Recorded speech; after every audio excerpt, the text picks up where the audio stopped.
I always heard strange noises coming from the apartment above, but the night I found out it had been empty for years, I couldn't explain what I heard. Living in an old apartment building, you get used to odd noises.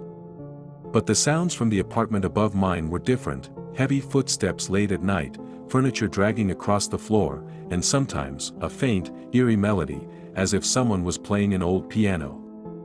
I complained to the landlord several times, but he just shrugged it off, saying the building was old and noises were to be expected.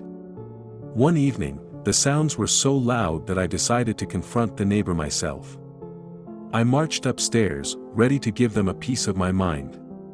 But when I reached the apartment, I was met with a thick layer of dust on the door and a padlock that looked like it hadn't been touched in years.